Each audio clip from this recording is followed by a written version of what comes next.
It's crunch time in Carson City. State lawmakers have fewer than 7 hours to get any new legislation approved or else. News 3's Steve Wolford has been following the last-minute legislative work, and he joins us now live here in studio to let us know what's happening with some high-profile bills that are heading for the finish line or not. Or else, that's right. I can tell you, based on the conversations and text messages I've had with a few state lawmakers, they're feeling the pressure right now. At one point a few hours ago, the Senate and the Assembly were passing bills like every minute. They were just flying through there, many by unanimous margins after a lot of compromising in committees. But a lot of bills didn't make the cut.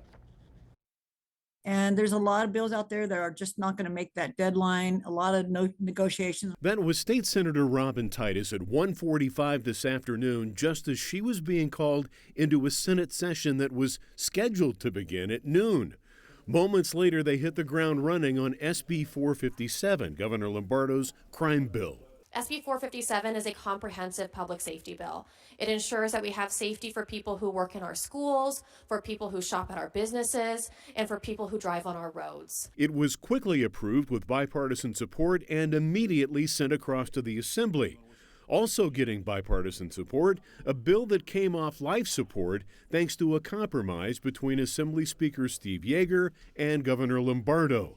Lombardo gets voter ID, Yeager gets drop boxes. Actually, you know what? That's probably a good thing. I would like to see that pass. I want voter ID. I think it's polled every single 60 to 75% of all Nevadans want that, regardless of what district you live in. While the crime bill and voter ID seem to be headed across the finish line, AB 328, the film tax credit bill, is still getting a lot of scrutiny.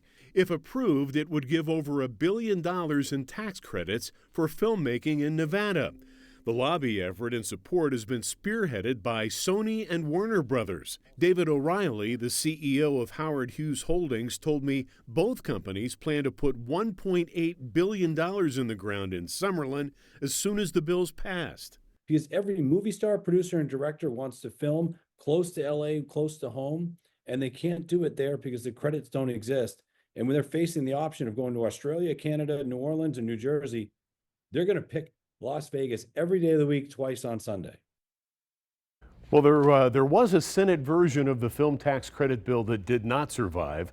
One Assemblywoman told me what's interesting about it is truly bipartisan. There are Democrats and Republicans who think it's great, and there are Democrats and Republicans who hate it.